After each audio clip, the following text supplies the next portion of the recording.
বাংলাদেশের সমসাময়িক কিছু বিষয় নিয়ে ভারতে একের পর এক বিক্ষোভের মধ্যে এবার ত্রিপুরার আগরতলায় অবস্থিত বাংলাদেশি সহকারী হাই কমিশনের হামলা চালিয়েছে উগ্রপন্থী ভারতীয়রা। এ সময় দূতাবাসে উড়ন্ত বাংলাদেশের লাল সবুজ পতাকা টেনে হিঁচড়ে ছিঁড়ে ফেলা হয়।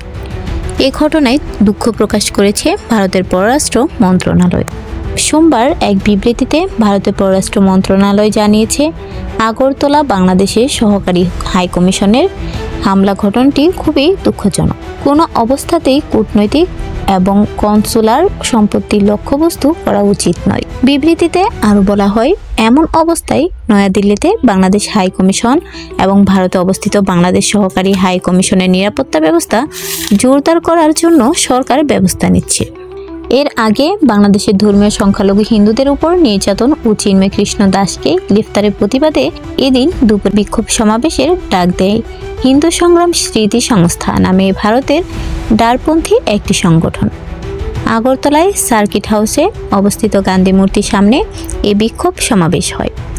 পরে বিক্ষোভ সমাবেশ থেকে 6 জনের একটি প্রতিনিধি দল বাংলাদেশের সহকারী হাইকমিশনে গিয়ে স্মারকলিপি প্রদান করে। এ পর্যায়ে সমিতির বিক্ষুব্ধ সদস্যরা সহকারী হাইকমিশনের ভেতর প্রবেশ করে বাংলাদেশের জাতীয় পতাকা নামিয়ে ফেলেন এবং সেই পতাকা ছিঁড়ে ফেলেন। পরে ভবনের সামনে থাকা সাইনবোর্ড ভেঙে আগুন ধরিয়ে দেন।